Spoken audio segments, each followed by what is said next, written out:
चिश्ती इंतहाई एहतराम व अकीदत के साथ अपने और सारी कायनात के मरकज़ अकीदत अनीसे बेकसां चारा साज़े दर्दमंदाम हम गरीबों के गम गुसार हम फ़कीरों की सरवत शेर यारे इरम ताजदारे हरम नौबहारे शफात शबे असरा के दूल्हा नौशे बज़्म जन्नत दानाए सुबुल मौलाए कुल खत्मुर रसुल खुसरवे खूबा सय्याह लामका वजह कुन फकाम दुर्रिल्लाहिल मकनून सिर्रिल्लाहिल मखजून आलिमे माकाना वमा यकून आबो गिले अंबिया जानो दिले अस्फिया मतले हर सआदत मक्ते हर सियादत खुलासे कायनात फ़ख्र मौजूदात हुजूर मदे मुज्तबा मुहम्मद मुस्तफ़ा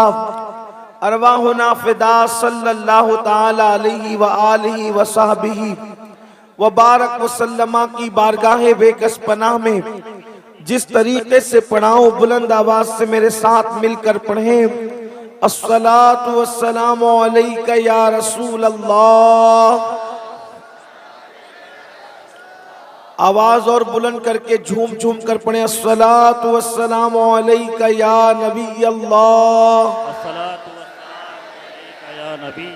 अस्सलातु वस्सलामु अलैका या हबीब अल्लाह व अला आलिका व अस्हाबिका या नूर अल्लाह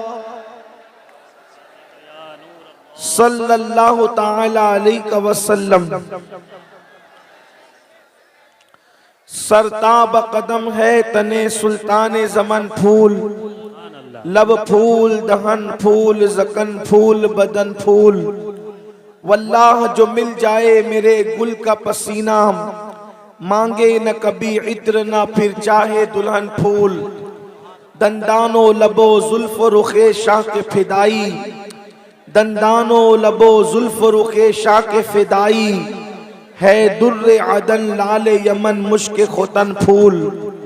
और क्या बात रजा उस चमनिस्ताने करम की, क्या बात रजा उस चमनिस्ताने करम की। ज़हरा है कली जिसमें हुसैन और हसन फूल। आज की ये महफिल जिक्रे शहीदान करबला के हवाले से और इस्लाहे अकायद व अमाल के हवाले से मुनक़िद है। अल्लाह तबारक व ताला आपकी और हम सब की हाज़िरी को शर्फ़ कबूलियत अता फरमाए और जिस आये करीमा की तिलावत की गई है अल्लाह तबारक व ताला उसके मुतालिक मुझे हक कहने और आप सबको हक सुनकर उस पर अमल करने और उसे आम करने की तौफीक बख्शे। आमीन अल्लाह। इस वक्त जिन हालात से और जिन मामलात से उम्मत मुस्लिमा दो चार है वो हम सब की निगाहों के सामने है। बिलखुसूस हमारी नई नस्ल, हमारे नौजवान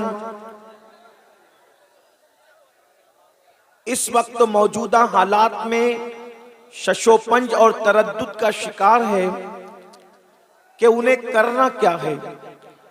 इसलिए कि दाखिली और खारिजी फितने पूरी उम्मत को अपनी लपेट में ले चुके हैं।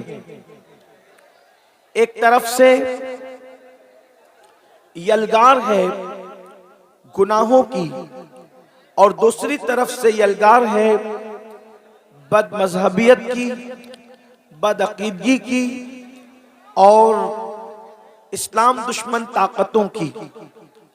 गुनाहों का हाल ये है कि गुनाह कल तक दरवाजों पर दस्तक दे रहे थे और अब गुनाह हमारे घरों के अंदर दाखिल हो चुके हैं।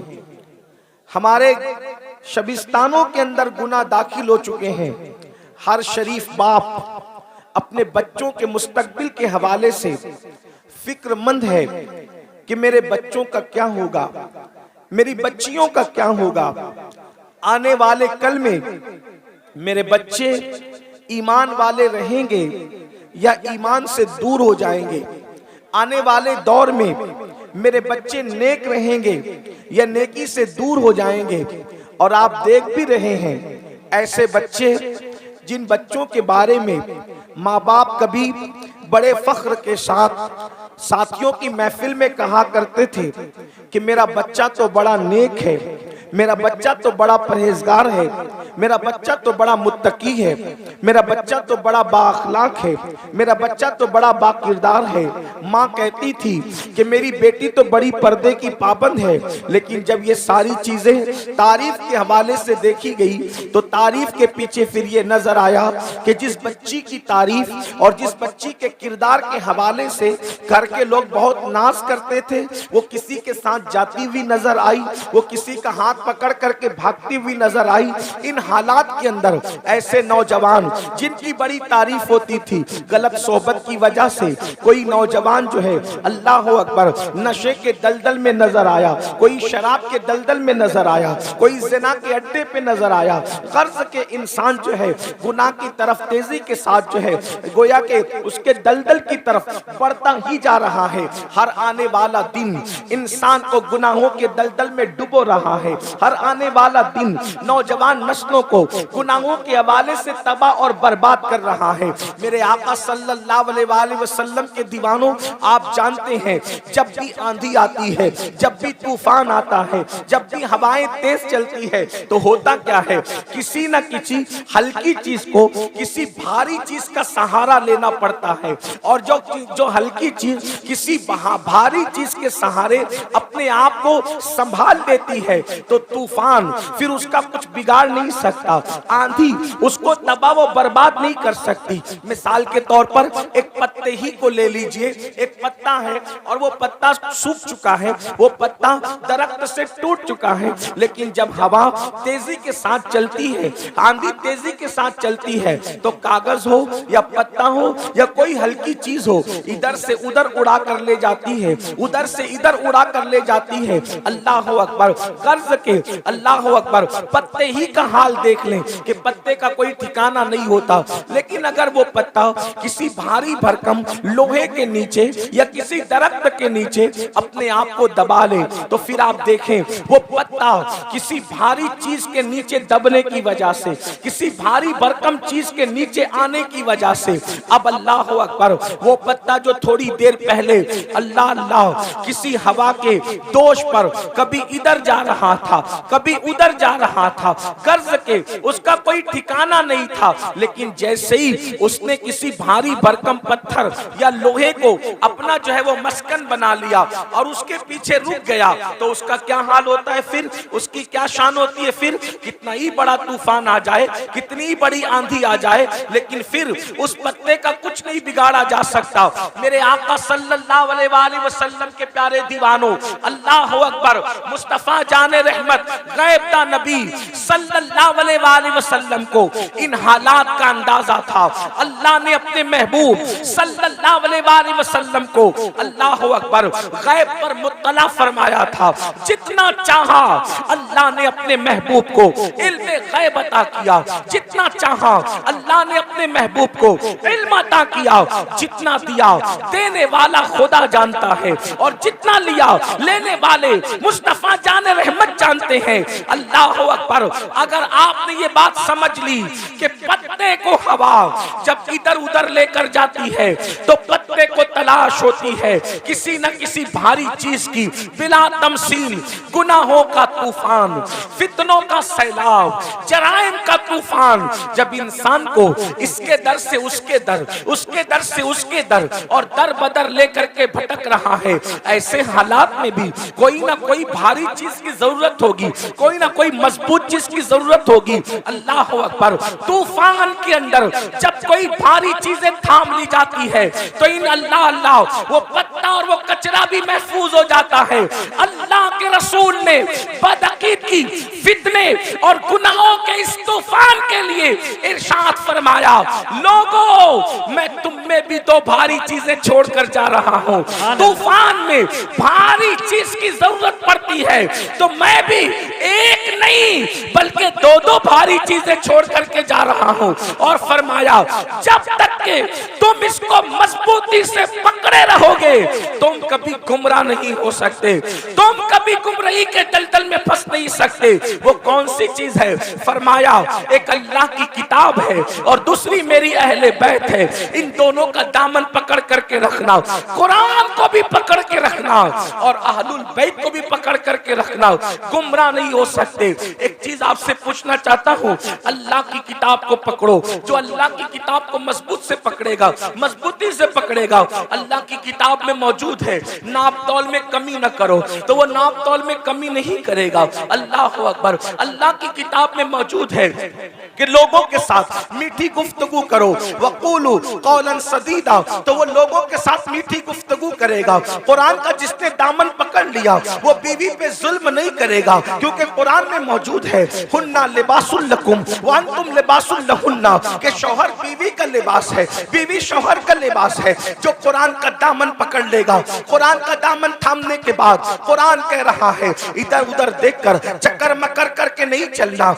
आंखों को आवारा नहीं करना, बल्कि चलने का अंदाज क्या होना चाहिए? कुल लिल मुमिनीना यगुद्दु मिन अबसारिहिम, मोमिनों से कहो कि वो अपनी निगाहों को नीची रखे। अल्लाह अकबर। जो कुरान का दामन पकड़ ले तो कुरान उसको कह रहा है, अकड़ कर मत चलो, ला तमशी फिल अर्दी मरहा, कि जमीन पर अकड़ करके मत चलो। मेरे आका अलैहिस्सलाम के प्यारे दीवानों, कर्ज के अल्लाह अकबर, जो कुरान का दामन पकड़ ले, जो कुरान का दामन थाम ले, अल्लाह अकबर, वो जराइम नहीं करेगा, वो गुनाह नहीं करेगा। जो कुरान का दामन थामेगा वो तन्हाई के अंदर भी गुनाह नहीं करेगा, क्योंकि वो देखेगा कुरान कह रहा है, इन्नल्लाह काना अलैकुम रकीबा, अल्लाह तुम पर कड़ी निगरानी कर रहा है। मगर अल्लाह अकबर, कुरान मुकद्दस की 6666 आयतें कमो बेश इंसान को पुकार पुकार कर ज़ाब्ते हयात दे रही है, जिंदगी गुजारने का तरीका दे रही है, जिंदगी गुजारने का सलीका दे रही है।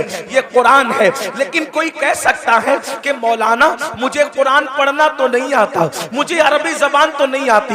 तवज्जो फरमाए मेरी कौम के जवानों, हुजूर अलैहिस्सलाम ने किताब अकेले नहीं दिया बल्कि किताब के साथ अहलुल बैत भी दिया। तो आखिर कुरान के होते हुए अहले बैत की क्या जरूरत थी? तो याद रखना, कुरान के बारे में कोई कह सकता है कि मौलाना मुझे कुरान पढ़ना नहीं आता, मौलाना मुझे अरबी जबान नहीं आती, मौलाना मुझे ये नहीं आता, मुझे वो नहीं आता। मगर अल्लाह के रसूल अलैहिस्सलाम ने एक कुरान वो दिया, अल्लाह अकबर, जो ताकों पे रखने वाला है, और एक कुरान नातिक उसको दिया जो रसूलुल्लाह के कंधों पर बैठने वाला। सुभान अल्लाह, सुभान अल्लाह। नारे तकबीर, नारे रिसालत। अल्लामा सैयद अमीनुल कादरी साहिब क़िबला मसलके आला हज़रत। सुभान अल्लाह। वो कुरान जो ताकों में रहता है, लोग उससे आंखें तो बंद कर सकते हैं। वो कुरान जो ताकों में रहता है, लोग उससे आंखें बंद कर सकते हैं। मगर कुरान की सीरत के सांचे में जिस हुसैन को ढाल दिया गया था, उससे लोग आंखें बंद नहीं कर सकते। अल्लाह अकबर। मेरे आका अलैहिस्सलातु व तस्लीम के प्यारे दीवानों, काशीपुर वालों, बरसात हो रही है। आप पहले से हजरत मौलाना हमारे जो नाजिम साहब हैं उनके हाथ पर आप वादा कर चुके हैं कि इंशाअल्लाह आप मैदान छोड़कर नहीं जाएंगे, इसलिए कि आप हुसैनी हैं और आप साबित करेंगे, आप साबित करेंगे हुसैनी पानी रुकने पर भी मैदान छोड़कर नहीं जाता और पानी आने पर भी मैदान छोड़कर नहीं जाता। सुभान अल्लाह।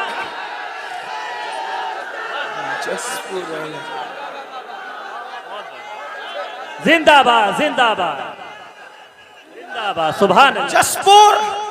जसपुर वालों, ये कोई सियासी महफिल नहीं है और ना हम कोई सियासी लोग हैं।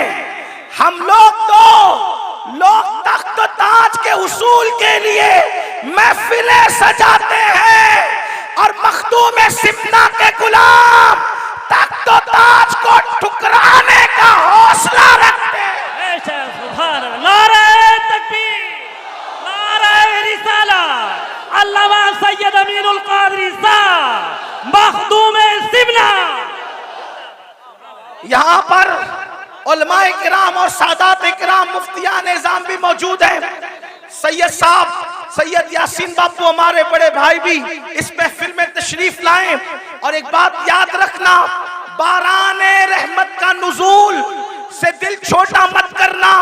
बुजुर्गों ने फरमाया जब किसी नेक काम पर बारिश हो जाए समझ दो कि वो काम अल्लाह ने तुम्हारा कबूल कर लिया है। जसपुर वालों, महफिलें मुनक्किद हुई है, होती रहेगी, लेकिन आंखों से देख लो कहा जाता है कि रहमत बरसती है। अब तक न दिखने वाली रहमत देखा था, अब दिखने वाली रहमतों का नुज़ूल देख लो। ये इमाम आली मकाम का सदका है। तो जल्दी जल्दी में अपनी बात पूरी करूं, इसलिए कि आपको ज्यादा इम्तिहान में नहीं रखा जाएगा, आपको ज्यादा आजमाइश में नहीं रखा जाएगा। हजरत मौलाना हाशिम काशीपुरी साहब से उनका खिताब सुना। हजरत अल्लामा जाहिद रजा नूरी साहब किबला और मुफ्ती साहब किबला सब लोग यहाँ पर मौजूद है। आप जरा तवज्जो फरमाएं, वो कुरान तवज्जो करें, वो कुरान तवज्जो करें, वो कुरान। लोग कहते हैं करबला इतने शब्दों मत से बयान करने की क्या जरूरत है, करबला इतनी तफसील से बयान करने की क्या जरूरत है, करबला की इतनी तशरीह करने की क्या जरूरत है। हो गई शहादत, हो गई शहादत, हो गई, बात खत्म हो गई। एक बात आपसे कहूं, किसी की शहादत पर तवज्जो करें। आप चुप रहे सब लोग, अरे कोई किसी को कुछ ना कहे। अब कोई किसी को कुछ नहीं कहेगा, जो जिस हाल में उसी को उसी रहने दो। आप भी बैठ जाए, बैठ जाए, सब बैठ जाए। बस जिसकी महफिल है उसने संभालना है, महफिल जिसकी उसने संभालना है, कोई कुछ नहीं बोलेगा। एक बार सब बुलंद आवाज से दुरूद शरीफ पढ़े। अल्लाहुम्मा सल्ली अला सय्यदिना व मौलाना मुहम्मदिन मादिनिल जूदी वल करम व आलिहि व सहबी व बारिक व सल्लिम सलातो व सलामन अलैका या रसूल अल्लाह। दुरूद शरीफ पढ़ने तो जरा समझ में भी आए, बुलंद आवाज से पढ़े दुरूद शरीफ। अल्लाहुम्मा सल्ली अला, आवाज नहीं आ रही दुरूद शरीफ पढ़ने की, बुलंद आवाज से आशिकों की तरह, हुसैनियों की तरह दुरूद शरीफ पढ़े। अल्लाहुम्मा सल्ली अला सय्यदिना व मौलाना मुहम्मदिन मादिनिल जूदी वल करम व आलिहि व सहबी व बारिक व सल्लिम सलातो व सलामन अलैका या रसूल अल्लाह सल्लल्लाहु तआला अलैहि वसल्लम। तो अर्ज ये कर रहा था, आखिर ये बात होती है कि इमाम अली मकाम की शहादत इतनी शद्दोमद, इतनी तफसील, इतनी शरोबस्त के साथ क्यों बयान की जाती है, आखिर इसकी जरूरत क्या है। तो मैं आपके सामने अर्ज करूं, किसी और की शहादत पर भी तो ऐसी निशानियां रूनुमा नहीं हुई जैसी निशानियां इमाम हुसैन की शहादत पर रूनुमा हुई। जब वो इमाम बहकी रहमतुल्लाह अलैह अपनी किताब में लिख रहे हैं, तारीख व खुलफा में इमाम सुयूती लिख रहे हैं, आईने क़यामत में उस्ताद ज़मन लिख रहे हैं, सदुल फाजिल सवाने करबला में लिख रहे हैं। क्या लिख रहे हैं कि जब इमाम हुसैन की शहादत हुई तो इमाम हुसैन की शहादत के बाद आसमान से खून की बरसात हुई, आसमान से खून बरसा।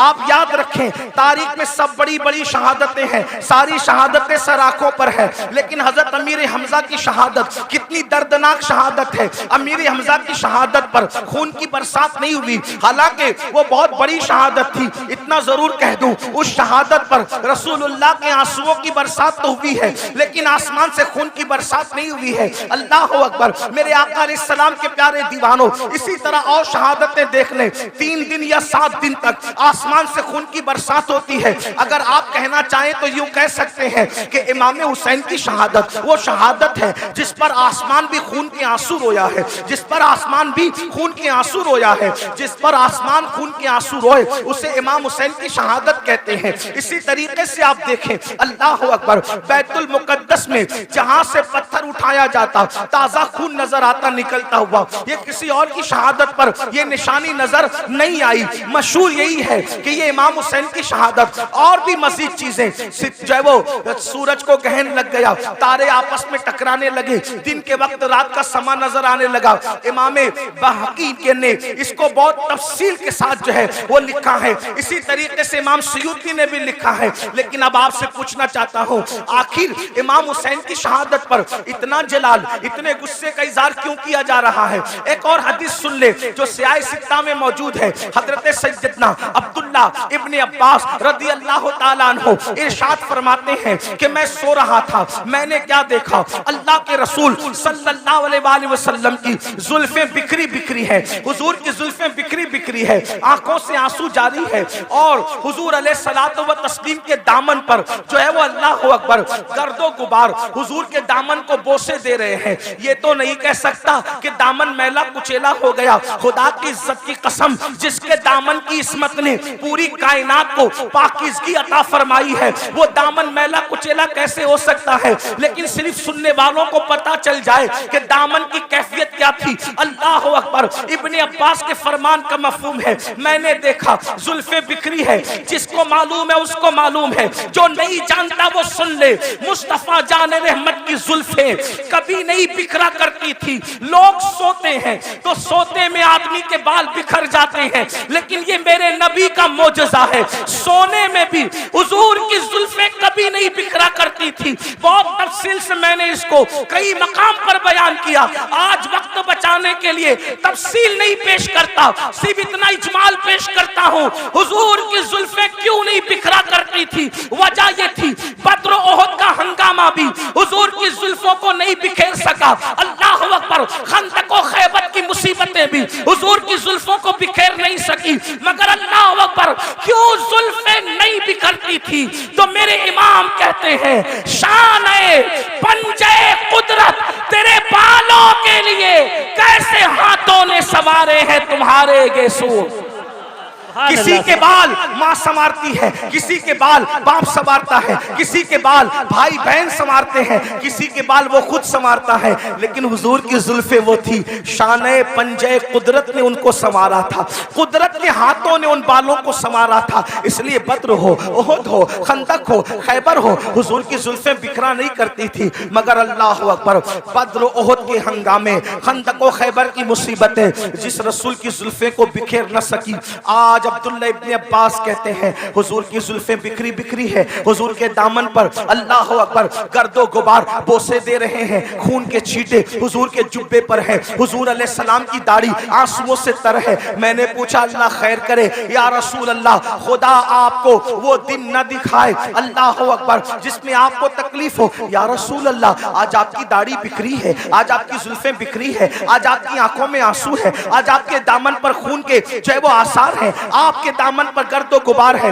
या रसूल अल्लाह, वजह क्या है? तो हुजूर अलैहिस्सलाम के हाथ में एक बोतल थी, हुजूर ने वो बोतल दिखाई और बोतल दिखा करके फरमाया, अब्दुल्ला सुबह से लेकर अब तक मैं हुसैन के मक्तल में था, अब्दुल्ला सुबह से लेकर अब तक मैं हुसैन के मक्तल में था, हुसैन की कत्लगाह में था, हुसैन और उसके साथियों का खून उठा उठा करके इस शीशी में, इस बोतल में जमा कर रहा था। अब्दुल्ला इब्ने अब्बास कहते हैं, जब मैं ख्वाब से बेदार हुआ तो मैंने दिन तारीख को नोट कर लिया, और जब इमाम हुसैन की शहादत की खबर आई तब पता चला कि जिस वक्त मैं ख्वाब देख रहा था उसी वक्त इमाम अली मकाम की शहादत हुई थी। ऐसा ही ख्वाब सैयदा उम्मुल मोमिनीन उम्मे सलमा भी बयान करती है। मेरे आका अलैहिस्सलाम के दीवानों, क्या किसी की शहादत के मौके पर हुजूर इस तरह खून समेटते नजर आए? क्या किसी की शहादत के मौके पर इस तरह जुल्फे बिखरती नजर आई? किसी की शहादत के मौके पर इस तरह दाढ़ी बिखरती नजर आई?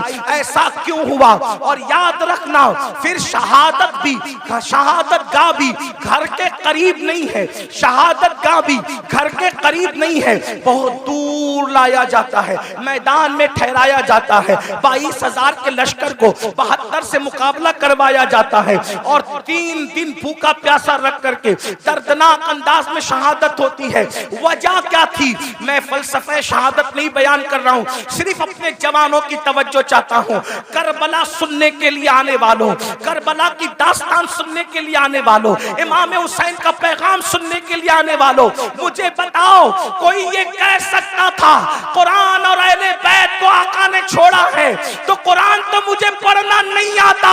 तो गोया के बताया जा रहा है जिसको कुरान पढ़ना नहीं आता, जो कुरान नहीं जानता, वो करबला में किरदार हुसैन देख ले, उसको समझ में आएगा कि कुरान का तर्जुमा क्या है। कुरान ताकों में रखा जाता है, हुसैन को कंधों पे बिठाया जाता है, कुरान नमाज में पढ़ा जाता है, लेकिन हुसैन के लिए सजदे तवील कर दिए जाते हैं। कुरान मिंबर पर से उसका पैगाम पहुंचाया जाता है, हुसैन के लिए मिंबर छोड़ के जमीन पे आया जाता है, कुरान को सीने से लगाया जाता है, हुसैन को जबान चुसाया जाता है। गोया के कुरान को जबान पे रखा जाता है और जबान पर हुसैन को रखा जाता है। अंदाजा तो फरमाए किस तरीके से खूबसूरत अंदाज है। अल्लाह अकबर, जिस सीने में कुरान आ जाए वो सीना रोशन हो जाता है। और अल्लामा अब्दुल रहमान जामी लिखते हैं हुसैन पाक इतने खूबसूरत थे कि रात के अंधेरे में जब गलियों में चलते थे तो चेहरे से ऐसी रोशनी निकलती थी कि उस रोशनी में लोग सफर तय करते हुए नजर आया करते थे।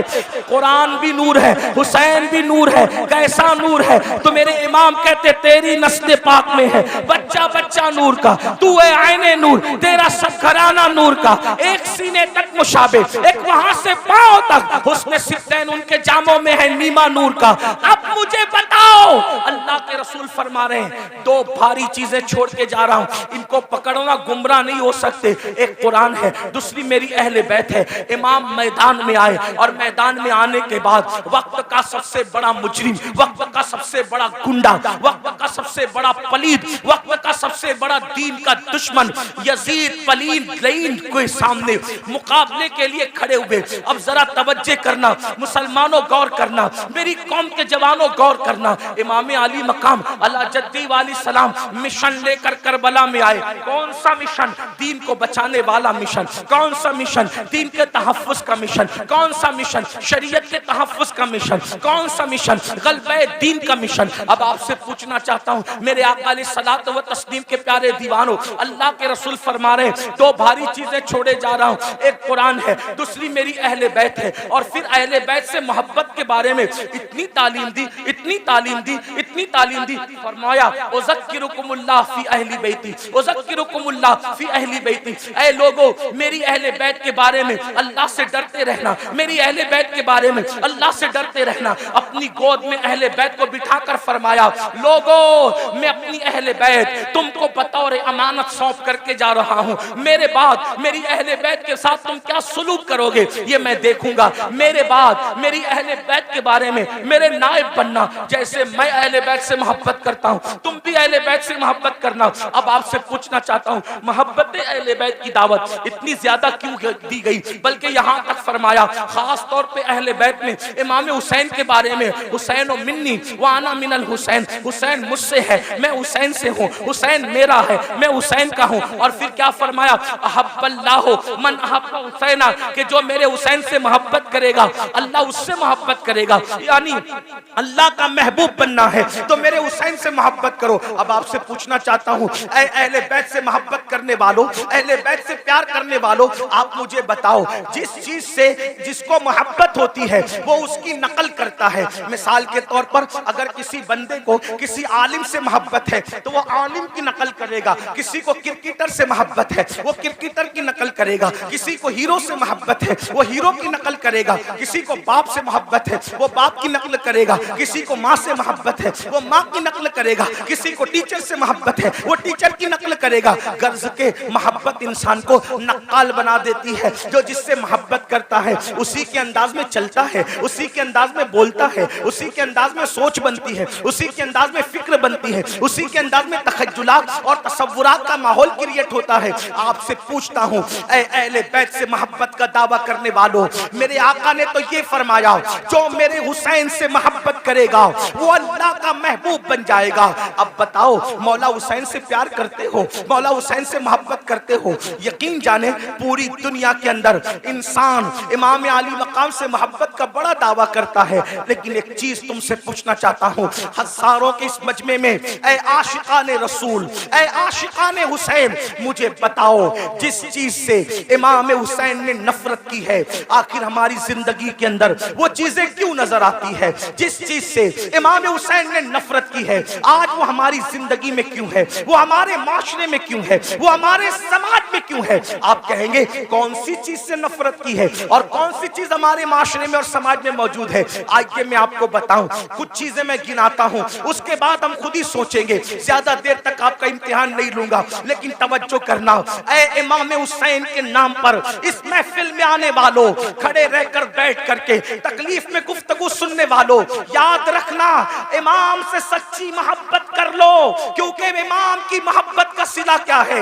आका इरशाद फरमाते हैं, जो मेरी अहले बैत से मोहब्बत करेगा जन्नत में जहां मैं मोहम्मद रहूंगा, अहले बैत से मोहब्बत करने वाले भी मेरे साथ रहेंगे। सुभान अल्लाह, सुभान अल्लाह। इस मोहब्बत का तकबीर, नाराए रिसालत, अल्लामा सैयद अमीरुल कादरी साहब क़िबला। इस मोहब्बत का सीधा क्या है? हुजूर के साथ जन्नत में जाओगे, लेकिन मोहब्बत करो, मोहब्बत के नाम पे चीटिंग ना करो, मोहब्बत के नाम पर हेरा फेरी ना करो, मोहब्बत के नाम पे दिखावा मत करो, मोहब्बत करो अल्लाह अल्लाह। अब देखो, मोहब्बत का तकाजा ये है, जो जिससे मोहब्बत करता है उसके तरीके पर अमल करता है, जो जिससे मोहब्बत करता है वो जिस चीज से नफरत करे उससे नफरत करता है। मिसाल के तौर पे एक हदीस में पढ़ता हूं, देखो मोहब्बत का मफहूम समझ में आएगा। अल्लाह अकबर, मदीने मुनव्वरा की सरजमीन है, मदीने की सरजमीन पर एक शख्स अपनी ऊँटनी को पाजेब पहना करके, अपनी ऊँटनी को पाजेब पहना करके ले करके जा रहा है। पाजेब समझते हैं पैर के अंदर, बैठ जाओ आप लोग, बैठ जाओ।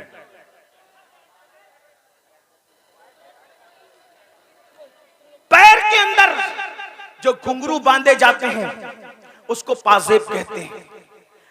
पाजेब किसको पहना के ले जा रहा है? ऊँटनी को। तवज्जो करना, माए और बहनें भी मौजूद है, उनकी भी तवज्जो। ऊँटनी को पाजेब पहना कर ले जा रहा है, छम छम की आवाज ऊँटनी के पैर में बंधे हुए पाजेब और घुंघरू से आ रही है। उम्मुल मोमिनीन सैयदा आयशा सिद्दीका ने जैसे ही घुंघरू की और पाजेब की आवाज सुनी, फौरन कान पर हाथ रख लिए और अपनी कनीज से कहा, जाओ उस ऊँटनी वाले को मेरा नाम कहना और मेरा नाम लेकर के कहना, खबरदार ऊँटनी रोक दे। जब ऊँटनी वो रोक दे मेरे नाम से तो उससे कहना पाजेब उतार दे। और पाजेब उतारने के बाद उसको कहना, जिस आवाज को अल्लाह के रसूल ने नापसंद किया है उस आवाज को आयशा कभी पसंद नहीं कर सकती। अल्लाह अकबर। मेरी कौम के जवानों, गौर से सुनो, हदीस पर तवज्जो करो। याद रखना, आज कोई अपने आप को कुछ भी टाइटल दे दे, जमीन के अंदर जाने के बाद पोल खुलेगी कौन क्या था। जबान से बड़े बड़े दावे करने वालों, अल्लाह से डरो। अल्लाह के यहाँ अदल है, अल्लाह के यहाँ इंसाफ है, अल्लाह के यहाँ चेक करने का मामला है। अब आदमी अपने आप को जो चाहे कह ले। अल्लाह अकबर। ऊँट के पैर में पाजेब बंधे हैं, उन पाजेब के बारे में उम्मुल मोमिनीन ने कान पर हाथ रख लिया। कनीज जाती है, जा करके उस ऊँटनी वाली से वाले से कहती है, ए ऊँटनी वाले, ए शुतरबान, याद रख उम्मुल मोमिनीन का हुक्म है, ऊँटनी को रोक दे और पाजेब निकाल दे। अम्मा जान का हुक्म कौन टाल सकता था? उसने फौरन ऊँटनी रोक दी। ऊँटनी रोकने के बाद पाजेब निकाल दिए। निकालने के बाद आया उम्मुल मोमिनीन के पास, अम्मा जान आपने पाजेब निकालने का हुक्म दिया। उम्मुल मोमिनीन कहती है, ऐ शुतरबान, ऐ ऊँट चराने वाले, जिस आवाज को मेरे महबूब ने नापसंद किया है उस आवाज को मैं कैसे पसंद कर सकती हूँ? जो आवाज मेरे महबूब को तकलीफ पहुंचाती थी उस आवाज को मैं कैसे पसंद कर सकती हूँ? इसलिए पाजेब में घुंघरू न डाल और उसको ऊंट के पैर में न डाल। तो वो कितनी सादगी से कहता है, देखो लोग कितने सादा होते हैं, बड़ी सादगी से कहता है, अम्मा जान ये ऊंटनी तो जानवर है, जानवर को घुंघरू पहनाने पर क्या गुनाह हो सकता है?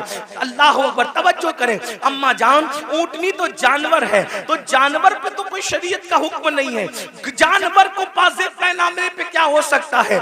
उम्मुल मोमिनीन का जवाब सुनो, फरमाती है, नादान, ऊंटनी तो जानवर है, जानवर, मगर तू तो जानवर नहीं है, तू तो इंसान है। जिस चीज को हमारे महबूब ने नापसंद किया है, मोहब्बत का तकाजा है कि उस चीज को हम भी नापसंद करें। अब आपसे पूछना चाहता हूं, हुसैन के नाम पर बच्चे, जान, माल सब कुर्बान करने की बात करने वाले मेरे जवान, मुझे बता कि यजीद बांसुरी की आवाज सुनता था, यजीद ढोल की आवाज सुनता था। मौला हुसैन इस गैरत के साथ आए थे कि जो आवाज मौसीकी और म्यूजिक की मेरे नाना को नापसंद थी, यजीद प्रमोट कर रहा है। हुसैन ने उसको नापसंद करते हुए उस आवाज के खिलाफ एहतजाज रिकॉर्ड कराया, एहतजाज दर्ज कराया, घर के घर लुटाया।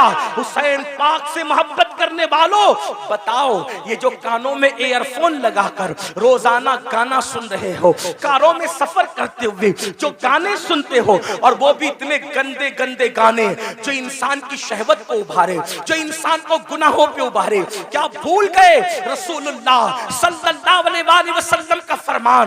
अल्लाह के रसूल फरमाते हैं, बारिश के बरसने पर जैसे सब्जा पैदा होता है, वैसे म्यूजिक की आवाज की वजह से इंसान के दिल में निफाक पैदा होता है। मैं ये तो नहीं कहता कि लोग मुनाफिक हो गए, मगर अल्लाह के रसूल फरमा रहे हैं, म्यूजिक सुनोगे तो दिल में निफाक पैदा होगा। और निफाक किसको कहते हैं? जबान पर कलमा है और दिल में कुफ्र है, ये निफाक है। निफाक किसको कहते हैं? कि जबान पे कलमा हो और दिल में कुफ्र हो। और ये किससे पैदा होता है? ये म्यूजिक की वजह से। बताओ, शादियों में म्यूजिक बजाते हो, गाड़ियों में म्यूजिक बजाते हो, और अल्लाह अकबर रात के 2-2, 3-3 बजे तक म्यूजिक में डूबे रहते हो। जानते हैं म्यूजिक का अंजाम क्या है? अल्लाह के सच्चे रसूल, तुम्हारे और मेरे आका मुस्तफा जाने रहमत सल्लल्लाहु अलैहि वसल्लम फरमाते हैं, जिसने दुनिया में म्यूजिक की आवाज सुनी होगी, जिसने दुनिया में गानों की आवाज सुनी होगी, क़यामत के दिन उसके कान में शीशा पिघला करके डाला जाएगा। ऐ मेरी कौम के जवानों, अपने घर के गरम किए हुए तेल को अगर कान में डालो और तेल ज्यादा गर्म हो जाए तो आदमी उसको बर्दाश्त नहीं कर पाता। अपने आप पे रहम करो, तुम मुसलमान हो, मुसलमान। नबी ने जो कह दिया वो हक है, नबी ने जो कह दिया वो सच है। जहन्नम की आग से, जहन्नम की आग पर पिघलाया हुआ शीशा जब कानों में डाला जाएगा, उस वक्त क्या बनेगा? मुसलमान होना, कलमा पढ़ा हो, कलमा पढ़ा है ना, तो कलमे का तकाजा तो पूरा करो। यजीद और हुसैन में फर्क क्या है? यजीद कलमा पढ़ के कह रहा है सब चलता है, और हुसैन की फिक्र ये है सब नहीं चलेगा, सिर्फ मेरे नाना की शरीयत चलेगी। सुभान अल्लाह, सुभान अल्लाह। अब जाजपुर वालों मुझे बताओ, तुम कौन से मुसलमान बनना चाहते हो? यजीद की फिक्र वाले या इमाम हुसैन की फिक्र वाले? इमाम हुसैन के। यजीद कह रहे कलमा पढ़ो सब चलेगा, हुसैन पाक कहते सब नहीं चलेगा, सिर्फ मेरे नाना की शरीयत चलेगी। बेशक। किसके साथ हो? आज कहते हो अरे सब चलता है, ये तो यजीद की बोली है। जिना करो सब चलता है, यजीद की बोली है। शराब पियो सब चलता है, यजीद की बोली है। मस्जिदें वीरान करो फिर भी जन्नत में जाएंगे, यजीद की बोली है। हुसैन पाक की ये बोली नहीं है। हुसैन पाक कह रहे सिर्फ एक चीज चलती है बस, वो मेरे नाना की शरीयत है, मोहम्मदुर रसूलुल्लाह की शरीयत है। आओ, बर्दाश्त नहीं कर सकता कोई भी अल्लाह के अज़ाब। आका फरमाते जहन्नम की आग का बना हुआ शीशा गाना सुनने वालों के कान में डाला जाएगा। और एक बात आपको कहूं, आज पूरी दुनिया में अगर तवज्जो है, आप शोर नहीं कर रहे तो मेरी बात पे तवज्जो, जो शोर कर रहे उन्हें करने दे। मैं तो इतना ही कहूंगा कि इमाम हुसैन की महफिल है, अल्लाह की अता से हुसैन देख रहे हैं, कौन चुप है, कौन सुन रहा है, कौन शोर कर रहा है, बात अपनी अपनी। और उनकी महफिल में आने वालों, नाम हुसैन का मामला ये है, हुसैन पाक का नाम लो तो तकदीरें बदल जाती है। हाँ, ये कोई मुशायरे की महफिल नहीं है मेरे भाई। हाँ, ये कोई ओट और नोट की तकसीम की महफिल नहीं है मेरे भाई। ये मौला हुसैन की महफिल है। जो बादशाह, दुनिया का बादशाह नहीं था, वो बादशाह गर, जिसको प्यार से देख लिया उसको बादशाह बना दिया, जिसको प्यार से देख लिया उसको ताज अता कर दिया। गौर से सुनो, करबला सुनने आए हो। आज पूरी दुनिया में मुसलमानों के घर खतरे में। दिन को घर अच्छा भला नजर आता है, शाम होते होते वही घर जमीन में धंस जाता है, जमीन बोस कर दिया जाता है। लोग कर रहे हैं, अमेरिका में कर रहे हो, कनाडा में कर रहे हो, बर्तानिया में कर रहे हो, हमारे मुल्क में कर रहे हो, जो कर रहे गलत कर रहे। मैं उनकी तायीद नहीं कर रहा क्योंकि वो मेरे सामने है नहीं, मैं उनसे कोई बात नहीं करूं। मैं बात तो आपसे करूंगा क्योंकि आप मेरे सामने बैठे। जो सामने ना हो उससे बात करना बेवकूफी है। जब वो सामने होंगे अल्लाह तौफीक देगा तो उनसे भी बात करेंगे, लेकिन आपसे बात कर रहे हैं। मगर उनसे भी दो जुमले कहता हूं इसलिए कि दीवारों को कान होते हैं। अल्लाह करे इन दीवारों के कान के जरिए किसी के कान तक बात पहुंचे। लोगों को पता होना चाहिए कि जो चूंटी का घर उजाड़े, चूंटी का, अल्लाह चूंटी का घर उजाड़ने वालों के भी घरों को वीरान कर देता है। इंसान के घरों के दुश्मन न बनो। अगर तुम किसी के नशेमन पे बिजली गिराओगे तो अल्लाह तुम्हारे नशेमन को भी खाक में मिला देगा। ताकतवर तुम नहीं हो, ताकतवर सिर्फ अल्लाह है। जिस वक्त यजीद ने हुकूमत के नशे में हुसैन का घर उजाड़ा तो यजीद खुश था। दुरूशी अल्लाहुम्मा सल्ली अला सय्यिदिना, नाराए तकबीर, दुरूशी पढ़े। अल्लाहुम्मा सल्ली अला सय्यिदिना व मौलाना मुहम्मदिन मादिनिल जूदी वल करम व आलिहि व सहबिहि व बारिक व सल्लिम सलातन व सलामन अलैका या रसूल अल्लाह। तो यजीद खुश था, मैंने हुकूमत के नशे में हुसैन का घर उजाड़ दिया, पूरा घर काट दिया। अब हुसैन की नस्ल नहीं रहेगी। मेरे लिए रास्ता क्लियर हो गया। जो मेरी राह में रुकावट बन रहा था मैंने सबको काट दिया। लेकिन वो 8, 12 या 14 बेटों का बाप था। यजीद 8, 12, 3 रिवायतें या 14 बेटों का बाप था और हट्टे कट्टे बेटे रखता था। और हुसैन की नस्ल के बारे में उसको ये बुग़्ज़ था कि मेरी हुकूमत में जो चीज रुकावट है मैंने खत्म कर दिया। मगर कुदरत ने बताया यजीद तू ताकतवर नहीं है, ताकतवर अल्लाह है। 14 बेटे छोड़ के मरा था, आज नस्ल नजर नहीं आती। हुसैन एक बीमार छोड़ के गए, कोई मोहल्ला नजर नहीं आता जहां हुसैन की औलाद मौजूद है। सुभान अल्लाह, सुभान नाराए तकबीर, नाराए रिसालत, शोहदाए करबला कॉन्फ्रेंस, सरजमीने जसपुर। जमीन के अंदर भी अच्छे अच्छे औलाद हुसैन सो रही है और जमीन के ऊपर भी अच्छे अच्छे औलाद हुसैन नजर आ रही है।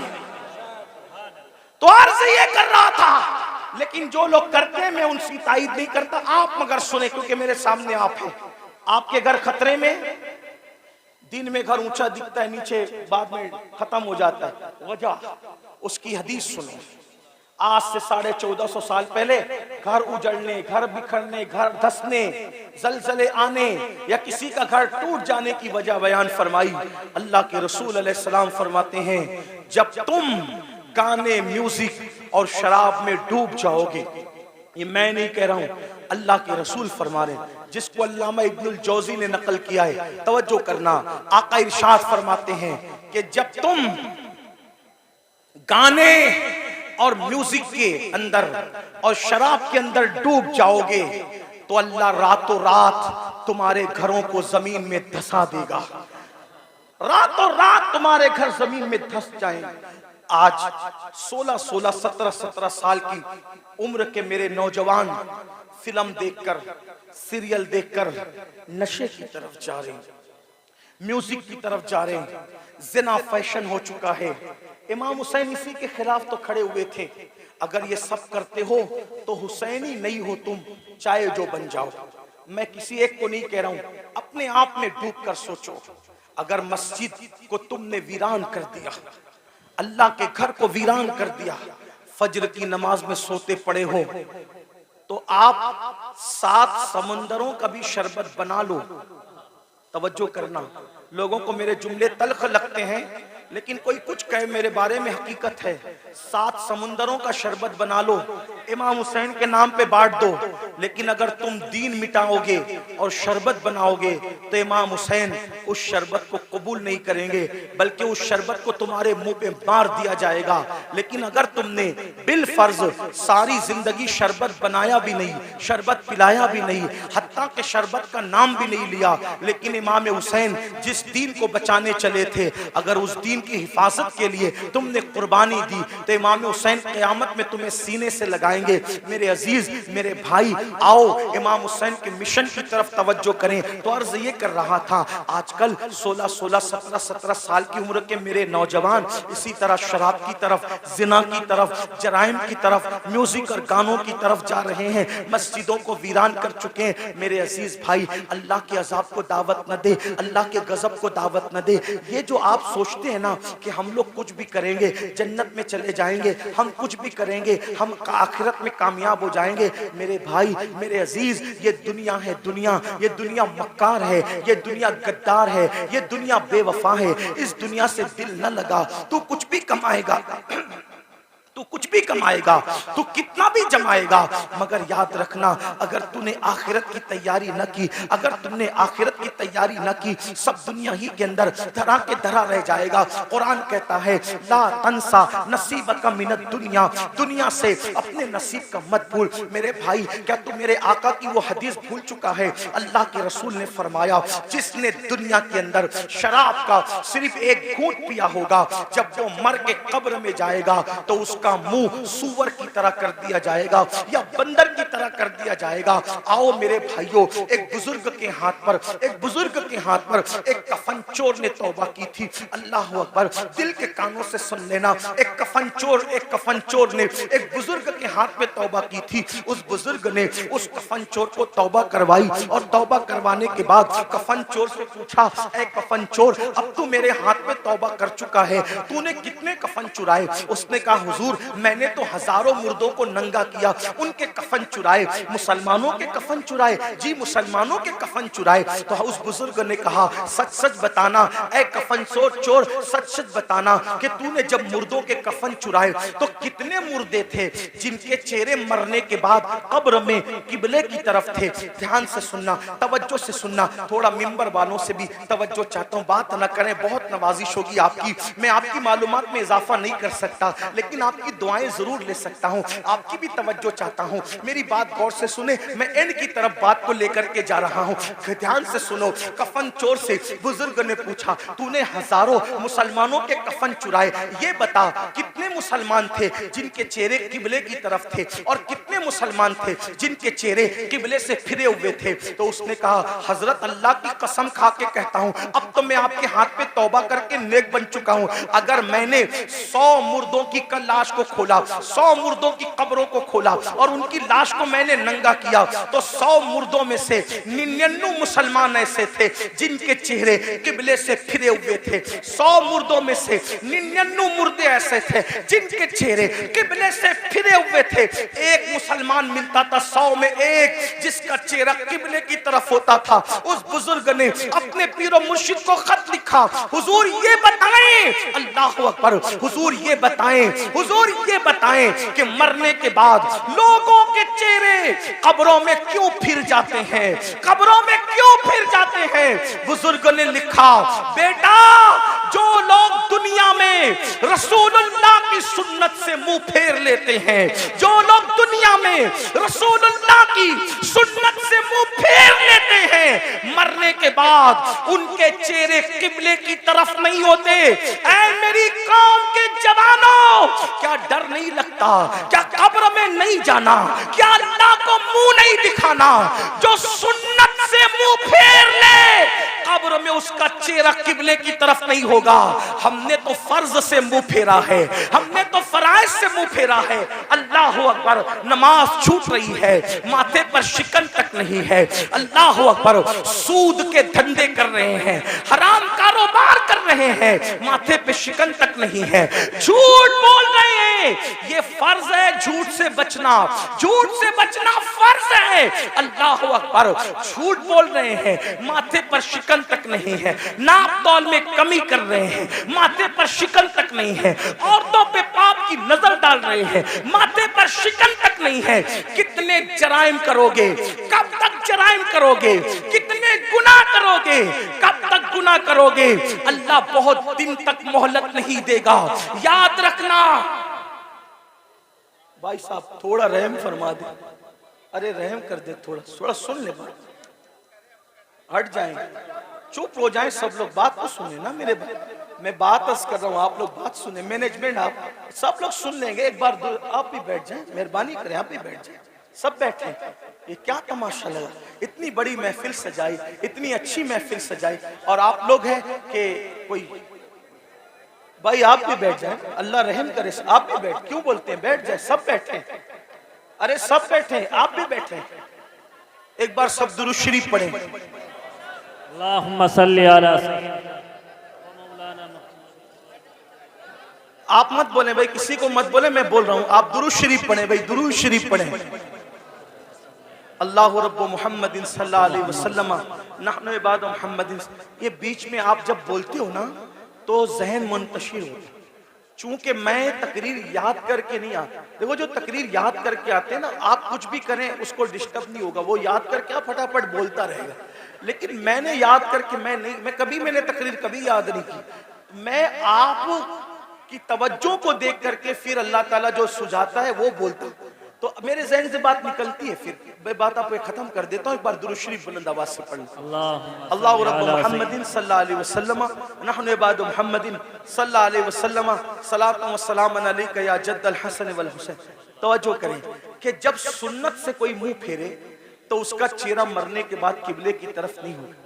अब आप क्या समझते, कहते अब मौलाना अल्लाह रहीम है, अल्लाह करीम है, सत्तार है, गफ्फार है। अरे ये बात मौलाना को आपसे ज्यादा समझती है कि अल्लाह रहीम है, करीम है, सत्तार है, गफ्फार है। लेकिन आपको पूछना चाहता हूँ, आप मुझे बताएं कि आप और हम अगर जराइम करें तो अल्लाह गैरत वाला, वो रहम वाला है, तो वो गैरत वाला भी है मेरे भाई।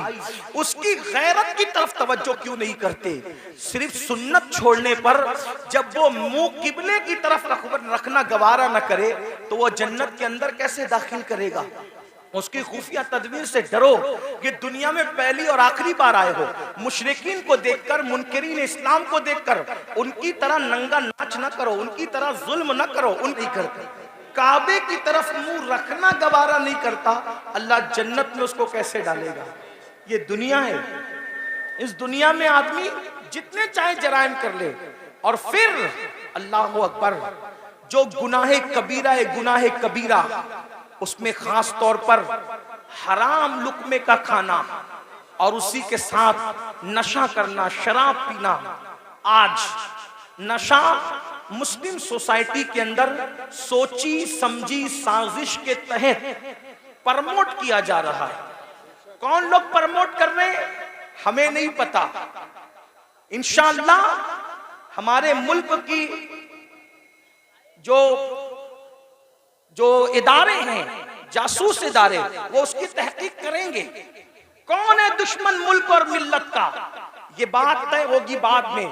लेकिन खास तौर पर मुस्लिम समाज में नशे को प्रमोट किया जा रहा है। जो बाप हैं, जो सरपरस्त हैं, जो जिम्मेदार हैं, वो ध्यान से सुने कि बाज़ाब्ता तौर पर वो बच्चे जो अच्छे ज़हीन बच्चे हैं, जो तालीम के लिए बहुत ज्यादा होशियार हैं, ऐसे बच्चों को टारगेट किया जाता है और उनको पहले फ्री में एमडी और उस जैसी दवाइयां चटाई जाती है, उनसे पहले दोस्ती की जाती है, फिर उनको वो चटाया जाता है। एक दो बार जब इंसान उसको चाटता है और फिर नींद गहरी आती है और उसके जो असरात होते हैं, फिर इंसान अब उसको हासिल करने की कोशिश करता है, तो फिर महंगे से महंगे दाम में उसको बेचा जाता है।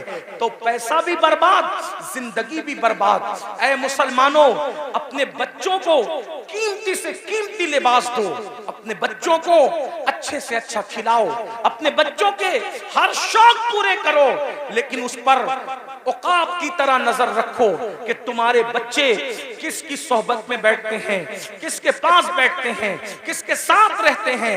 याद रखना, मुसलमानों के टैलेंट से लोगों को बहुत खौफ है, इसलिए कि ये मुल्क ही नहीं बल्कि दुनिया के तमाम ममालिक पर अगर सैकड़ों साल अगर किसी ने हुकूमत की है तो वो सिर्फ ला इलाहा इल्लल्लाह पढ़ने वाली कौम है। मुसलमानों को हुकूमत करने का शऊर आता है, मुसलमानों को सियासत करने का शऊर आता है, मुसलमानों को तिजारत करने का शऊर आता है। दुनिया जानती है जिस दिन मुसलमान तिजारत की मंडी में डट जाएगा, किसी माँ ने ऐसा लाल पैदा नहीं किया जो वो मुसलमान का मुकाबला कर सके। जब हम ताजिर थे, हमारे मुकाबले में कोई ताजिर नहीं था। जब हम सियासत कर रहे थे, हमारे मुकाबले में कोई सियासतदान नहीं था। हम इल्म के मैदान में डटे थे, हमारे मुकाबले में कोई नहीं था। दुनिया के सारे इंसान बगदाद में और मिस्र में हमारे दरवाजों पर कासे गदाई लेकर इल्म की भीख मांगा करते थे। हाँ हाँ, हम ही थे जो लोगों को जागीरे भीख में अता करते थे, हम ही थे जो लोगों को माला माल करते थे। ऐ मेरी कौम के जवानों, लोगों को तुम्हारे टैलेंट से खतरा है, इनको पढ़ने मत दो, इनको आगे बढ़ने मत दो, इनको तिजारत करने मत दो, इनको जो है माश और मैशत की तरफ आगे बढ़ने मत दो, इनको गानों का आदी बना दो, इनको गेम का आदी बना दो, इनको नशे का आदी बना दो, इनको शराब का आदी बना दो। जालिमों, अपनी जिम्मेदारियों को महसूस करो। ये खिलौना मोबाइल का जो तुम्हारे हाथ में दे दिया गया है और अलग अलग गेम्स तुम्हें ला करके दे दिए गए हैं, कब तक गेम में डूबे रहोगे? गेम में मुब्तला करने वाले तुम्हारे खैर खान नहीं है, ये तुम्हारे मुस्तकबिल को तबाह कर देना चाहते हैं। नशे में डुबाने वाले तुम्हारे खैर खान नहीं है, ये तुम्हारे मुस्तकबिल को बर्बाद कर देना चाहते हैं। ऐ मेरी कौम के जवानों, हम गेम खेलने वाले लोग नहीं हैं, हम गेम खेलने वाले लोग नहीं हैं, हम तो नाखूने तदबीर से उम्मत की बिखरी हुई जुल्फों को संवारने वाले लोग हैं, हम तो कौमों के मुस्तकबिल को ताबनाक बनाने वाले लोग हैं। नौजवान किसी कौम का सरमाया होता है, अगर नशा करोगे खुद की फिक्र नहीं होगी, माँ बाप की फिक्र क्या करोगे? नशा करोगे खुद की फिक्र नहीं होगी, औलाद की फिक्र क्या करोगे? नशा करोगे खुद की फिक्र नहीं होगी, अपनी कौम की फिक्र क्या करोगे? मुसलमान नौजवानों, हमारा जवान खुद भी बढ़ने वाला है, कौम को भी आगे बढ़ाने वाला है। फिक्र करो, अपनी कौम को आगे बढ़ाओ। जानते हैं, जब तक नशा हमारे समाज में नहीं था, कौम इतनी गरीब नहीं थी। आज एक सर्वे बताऊं, पूरे हिंदुस्तान में मैं हुजूर अलैहिस्सलाम की नालैन के सदके जाता हूं, अमीरों के यहां भी रुकता हूं, गरीबों से भी मेरे ताल्लुकात है। आपको बताऊं, आज हर बाप की शिकायत यह है कि बूढ़ा बाप कमा रहा है, जवान लड़के नहीं कमा रहे। जवान लड़के फजूल घूमते हैं, टी शर्ट पहन लिया, जींस पहन लिया, अच्छी बाइक पर, नंगा नवाब, किले पे घर, यानी उसके जैसा कोई नहीं। मुसलमानों, अपने बूढ़े बाप पे बोझ मत बनो। गेम की वजह से, नशे की वजह से, फजूल दोस्तों की वजह से जो जवान अपने माँ बाप पे बोझ है, उसका तो कोई शुमार ही नहीं। अगर नफली नमाजें भी तुम्हें अपने माँ बाप पे बोझ बना दे, इस्लाम उसको भी पसंद नहीं करता। मैं जिम्मेदारी से अर्ज करता हूं, हालांकि नमाज मेरा टॉपिक है, मैं जब भी किसी जगह गुफ्तगू करता हूं बगैर नमाज की फजीलत के मैं उन्वान मुकम्मल नहीं करता, मैंने अपने ऊपर लाजिम कर रखा है। लेकिन एक बात कहूं, फारूक आजम के दौर में एक जवान था जो रात दिन मस्जिद में पड़ा रहता था, वो फारूक आजम थे। फारूक आजम थे, किसी की रियायत कभी नहीं की। फारूक आजम ने देखा एक जवान है रात दिन मस्जिद में पड़ा रहता है, उसको पूछा तू रात दिन मस्जिद में पड़ा रहता है, तेरे घर का खर्चा कैसे चलता है, ये बता तेरे घर के अखराजात कैसे निकलते हैं। तो उसने क्या कहा, हजरत मेरा एक भाई है और वो मेरी तरह मस्जिद में पड़ा नहीं रहता, अजान होती है मस्जिद में आता है, नमाज पढ़ के फौरन चला जाता है और वो इतनी मेहनत करता है कि उसके घर का खर्चा भी वो चलाता है और मेरे घर का खर्चा भी वही चलाता है, हम दोनों का बोझ वो उठाता है। फारूक आजम ने कहा कयामत के दिन तुझसे बेहतर दर्जे में जन्नत में तेरा भाई रखा जाएगा। क्यों? क्योंकि तू नफिल पढ़ के उस पे बोझ बना हुआ है और वो नफिल न पढ़ के तेरा बोझ उठाने वाला बना हुआ है। नफल इबादत से बेहतर किसी का बोझ उठाना है। आप ये बात समझें मुसलमानों, मेरी कौम के जवानों, मेरी कौम के जवानों, हमारे प्यारे मुल्क भारत में 60% से ज्यादा जवान है। जवान यानी पूरी दुनिया में अगर सबसे ज्यादा जवान किसी मुल्क में मौजूद है वो हमारे हिंदुस्तान में है। इसीलिए आप पूरे जलसे को काउंट कर लें, मेरी बात पे यकीन नहीं आता, आपको 90% जवान न नजर आए तो देख लेना, आप देखिए तो आप सब जवान हो, सब के सब जवान हो। और आपको बताऊं ये जो उलमा की दाढ़ियां सफेद हो गई है, इनकी दाढ़ियां सफेद है मगर ये भी जवान है, क्योंकि मोहम्मद के गुलामों को बुढ़ापा आ नहीं सकता। तुम सब जवान हो। लोग क्या चाहते हैं, गौर से सुनो, ध्यान से, लोग क्या चाहते हैं, दो चीज, मुसलमानों को जाहिल करो और इनको गरीब करो। गरीब करो, जाहिल करो, फिर क्या होगा, गुर्बत कभी कभी इंसान को कुफ्र तक ले जाती है। जब ये गरीब हो जाएंगे, एक हाथ से रोटी देंगे और उसके बाद कहेंगे ईमान बेचो, ईमान खरीद लेंगे रोटी के टुकड़े पर। अब बिलाल जैसा इनमें थोड़ी मौजूद है जो पिट कर भी दीन पे कायम रहे। जो कौम गाने की दहलीज पर ईमान का सौदा कर सकती है, वो कौम क्या रोटी के टुकड़े पे ईमान का सौदा न करेगी? इसलिए मुसलमानों को गरीब बनाना चाहते हैं। और दूसरी चीज, जाहिल बना दो, अनपढ़ बना दो, इनको पढ़ने मत दो। आप देख लें आज हमारे बच्चे 10वीं से आगे नहीं बढ़ पा रहे, 9वीं से आगे नहीं बढ़ पा रहे हैं, थोड़ी थोड़ी सी तालीम हासिल करते हैं और फीस नहीं है इसलिए पीछे हट जाते हैं।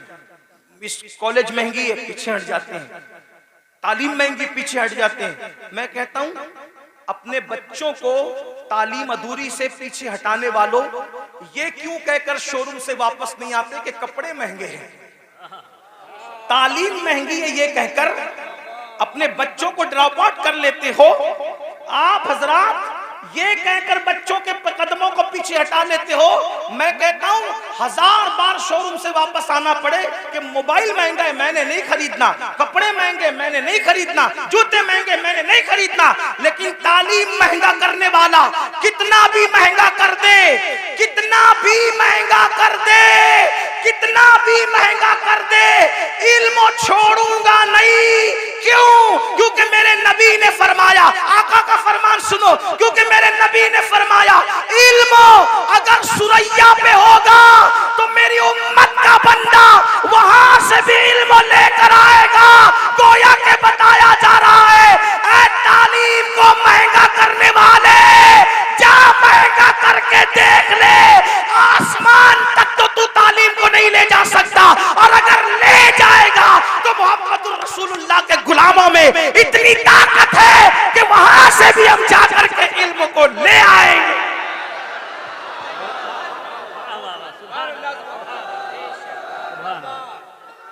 रसूल अल्लाह, मालदार बनो और एजुकेशन पे मेहनत करो। मैं तो लोगों को ये भी कह रहा हूं, लोग मुझे गाली देते, मुझे लोग जितना गाली देते मेरा वजन उतना बढ़ता है।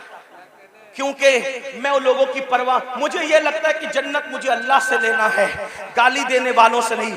मैं लोगों को ये भी कहता हूं, बड़े गुंबद और बड़े मीनार बनाने की बजाय बड़े इंसान बनाओ, क्योंकि कोई गुंबद अपने जैसा गुंबद नहीं बना सकता, कोई मीनार अपने जैसा मीनार नहीं बना सकता, लेकिन अगर एक अच्छा इंसान बना दोगे तो एक अच्छा इंसान अपने जैसे सैकड़ों अच्छे इंसान बना देगा। यही तो बात थी ना, रसूलुल्लाह ने हुसैन को अच्छा बनाया था। एक हुसैन ने दुनिया में करोड़ों हुसैनी पैदा कर दिए। एक चिराग से कितने चिराग बने। सिद्दीक अकबर जैसा अच्छा इंसान बनाया, फारूक आजम जैसा अच्छा इंसान बनाया, उस्मान गनी जैसा अच्छा इंसान बनाया, मौला अली जैसा अच्छा इंसान बनाया, अशरे मुबश्शरा जैसा अच्छा इंसान बनाया। इन अच्छों ने, इन चंद अच्छों ने कितने अच्छे अच्छे पैदा कर दिए कि वो दीन के मुहाफिज हो गए। तो मेरी गुजारिश है, देखो एक ताजमहल बनाया शाहजहां ने, लेकिन वो ताजमहल बनने को सदियां बीत गई। उस ताजमहल ने दूसरा ताजमहल तैयार नहीं किया। लेकिन आपको बताऊं, आले रसूल अहमदी ने एक अहमद रजा पर नजर डाल करके अच्छा बनाया, तो उस अहमद रजा ने कितने अच्छे दिए। सदरुश शरिया जैसा अच्छा वहीं से मिलता है, शेरबेश अहले सुन्नत जैसा वहीं से मिलता है, जफरुद्दीन बिहारी जैसा वहीं से मिलता है, अल्लाह मुहद्दिस आजम जैसा वहीं से मिलता है, मुफ्ती आजम जैसा वहीं से मिलता है, हुज्जतुल इस्लाम जैसा वहीं से मिलता है। तो पता क्या चला, अच्छे इंसान बनाने पे तवज्जो दो, इसलिए कि इमारतें खंडर बन सकती है, इंसानों को खंडरात में तब्दील नहीं किया जा सकता। इसलिए अपने बच्चों को अच्छा बनाओ। आज गुर्बत और जिहालत हम पे मुसल्लत इसलिए की जा रही है ताकि आपका ईमान ले, आपकी आबरू ले। आज अगर हमारी बच्चियां किसी का हाथ पकड़ कर जा रही है, इसमें 90% गुर्बत का अमल दखल है।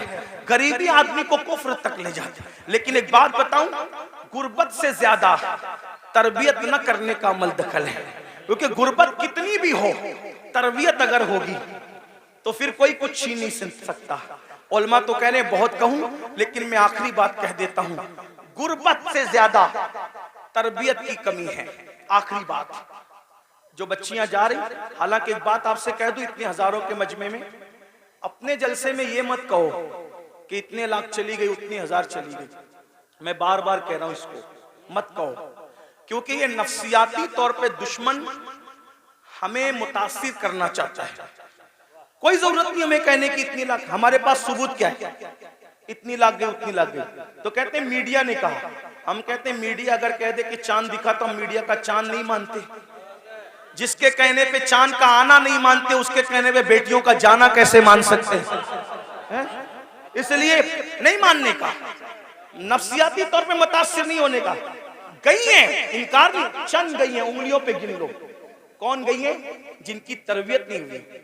वरना जिनकी तरबियत हुई है वो आज भी गुर्बत के बावजूद चक्की पीस रही है, चरखा चला रही है, बर्तन धो रही है दूसरों के यहाँ जाके, मगर उसकी गैरत का कोई सौदा नहीं कर पा रहा है। हाँ, दामन तवक्कुल की ये शान होती है, पेवन तो लगे होते, गुनाह के धब्बे नहीं होते। हाँ, हमारी कौम की बेटियों के दामन पर पेवन तो हैं, लेकिन गुनाह के धब्बे नहीं है। आज भी हमारी कौम की बेटियां इतनी पारसा और बागैरत है। मैं तो लोगों को कहता हूं, जितनी हमारी बेटियां पारसा है, आज उतनी किसी की मां में भी पारसाई नहीं है।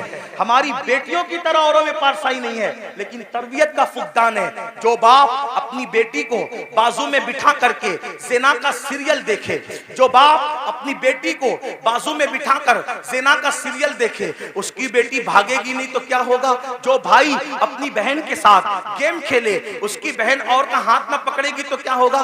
तरबियत करो। कैसी तरबियत? सीरियल दिखाकर नहीं, फिल्में दिखाकर नहीं। अगर तरबियत करना है ऐसे करो जैसे सैयदा फातिमतुज ज़हरा की गई, जैसे खदीजतुल कुबरा ने जिंदगी गुजारी, जैसे अम्मा आयशा ने जिंदगी गुजारी, जैसे इमाम हुसैन ने अपने घर वालों की तरबियत की। उस पर एक आखिरी बात सुनने सबकी तवज्जो चाहता हूँ, खास तौर पे बहनों की।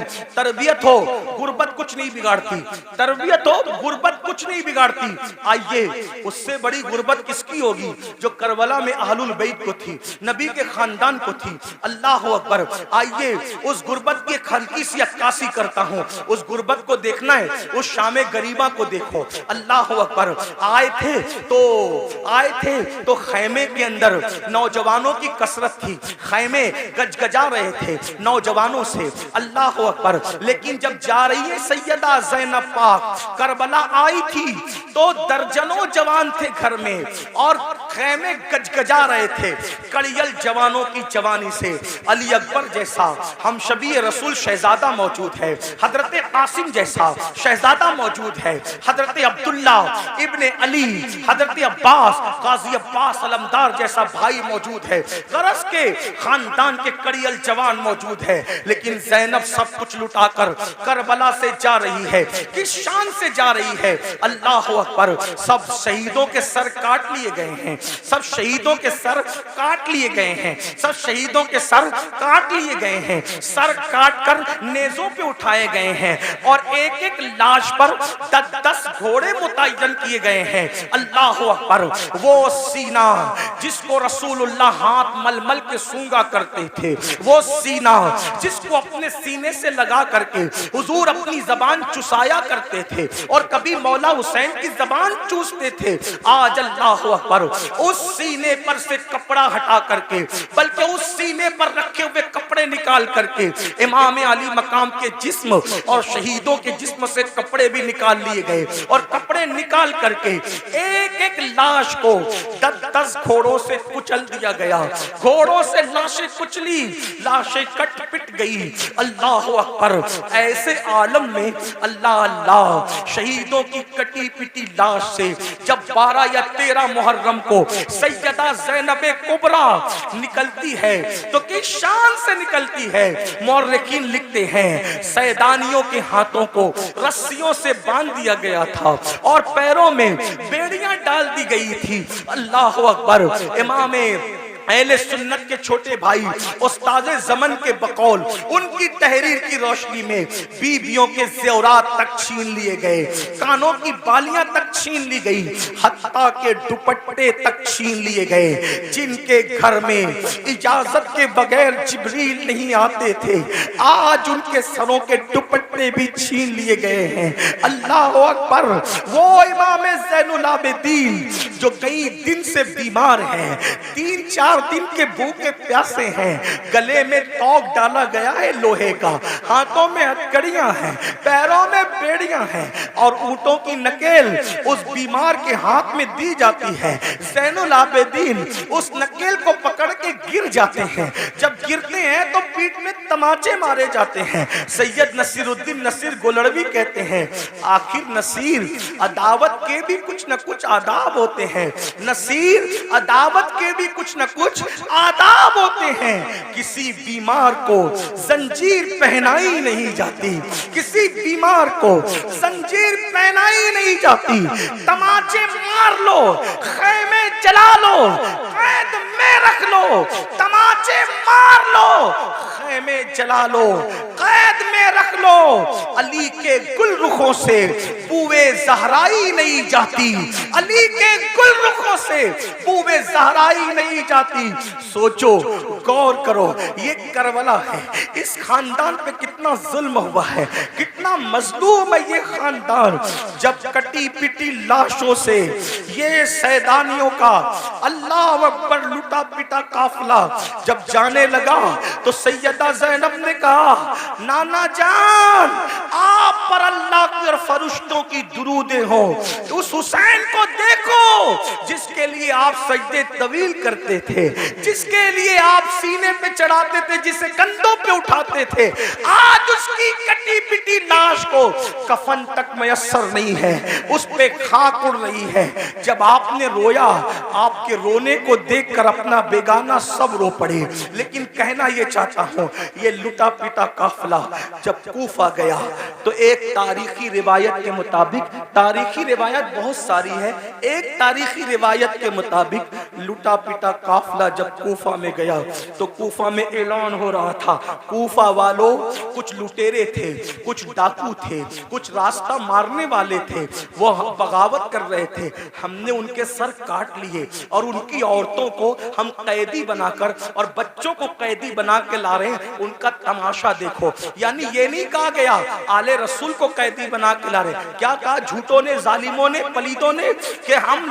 डाकुओं को, लुटेरों को काट करके और उनकी बीवी बच्चों को जो वो कैदी बना के ला रहे हैं। अल्लाह अकबर, पूरा कूफा बाहर आ गया, दिल रखने जगह नहीं थी, उनकी औरतें छतों पे चढ़ गई। जब छत पे चढ़ी, कितने दिन हो गए, मेरी अपनी छोटी सी मालूमात के मुताबिक करबला वालों को भूख और प्यास से कम 6 दिन से ज्यादा हो गए थे, ज्यादा से ज्यादा 15 भी कर लें, 12 कर लें, जो आपको तहकीक करना हो करें, मैं कोई मुहक्किक नहीं, सिर्फ नसीहत की बात कर रहा हूं। कम से कम 6 दिन हो गए थे भूखे प्यासे होने में। गुर्बत नहीं तरबियत, गुर्बत नहीं तरबियत, गुर्बत नहीं लुटा रही हमें, पहले तरबियत का न करना लुटा रहा है। जब ये काफिला जिसमें बीबियों की चादरें छीनी गई, बीबियों को रस्सी से बांध करके नंगी पीठ पर बिठाया गया और कहा गया कि बागियों की औलादों को और बीबियों को कैदी बना के ला रहे हैं, तो कूफा की औरतें छत पे चढ़ गई थी। सैयदा ज़ैनब ने कहा, ऐ नबी की बेटियों, ऐ नबी की बहुओं, ऐ नबी की नवासियों, तुम दुपट्टे से अपना मुंह ढकती थी, अब तुम्हारे पास दुपट्टे नहीं है तो अल्लाह ने तुम्हें बड़े बाल इसलिए दिया है कि अपने बड़े बालों को अपने मुंह पे डाल लो और अपने बड़े बालों से पर्दा करो। मेरी बहनें अगर मौजूद है, ऐ इमाम हुसैन के नाम पर सब कुछ लुटाने वाली मेरी बहन, वहां दुपट्टे नहीं है तो चेहरे के बालों से मुंह ढका जा रहा है, तेरे पास तो हजारों का दुपट्टा है, फिर भी तू मुंह खोल करके वलीमा में जाती है, इमाम हुसैन की रूह पे क्या गुजरती होगी, फिर तू मुंह खोल करके बाजारों में घूमती है, हुसैन पाक के नाना के दिल पर क्या गुजरती होगी। नादान मेरी बहन, यजीदियों के तीर इमाम हुसैन के जिस्म को छलनी करते थे और तुम्हारी बदअमालियां इमाम हुसैन के सीने को छलनी करती है, इमाम हुसैन के दिल को छलनी करती है। यजीदी ना बनो, सच्चे हुसैनी बनो। बहरहाल चेहरे पे बाल डाल लिए गए। कूफा की औरतें ने जब देखा, औरतों ने, छोटे छोटे बच्चे हैं, छोटे छोटे बच्चे हैं, औरतें हैं, तो उन्होंने रोटियां और खजूरें फेंकना शुरू की। सदका सदका सदका। आपसे पूछता हूं, गौर करना घर जाके, गर्मी मई के महीने में अगर 16-15 घंटे का रोजा हो जाए ना तो आदमी तस्बीह पढ़ता है लेकिन तस्बीह पे दिल नहीं लगता, दिल पूरा शरबत और पानी पे लगा रहता है। और सच्ची बात यह है, जब अजान होती है तो आदमी ये भी नहीं देखता मेरी अम्मी ने रोजा खोला कि नहीं, मेरे अब्बा ने खोला कि नहीं, बीवी ने खोला कि नहीं, बच्चे ने पानी पिया कि नहीं, सीधा गिलास पे हाथ डालता पहले शरबत और पानी पीता है। 16 घंटे की भूख और प्यास सबको भुला देती है। ये हुसैन पाक के घर की तरबियत थी। 6 दिन से ज्यादा की भूखी प्यासी सकीना, शहजादी सकीना, जिसकी उम्र सिर्फ 7 साल की थी, जब रोटी आई सदका, तो फूफी की तरफ देख के कहती है, फूफी अम्मी, हम तो आले रसूल है ना, हम पर तो सदका हराम है ना, तो क्या इतने दिन भूखे प्यासे रहने से सदका हलाल हो जाता है? इतने दिन भूखे प्यासे रहने से क्या सदका हलाल हो जाता है? तब सैयदा ज़ैनब ने गजबनाक होके कहा, ओ कूफा वालों, हम आले रसूल है, हम सदका खाने वाले लोग नहीं है। और अपनी भतीजी को कहा, मेरी बेटी, हम सदका खाने वाले लोग नहीं, सदका न खाना।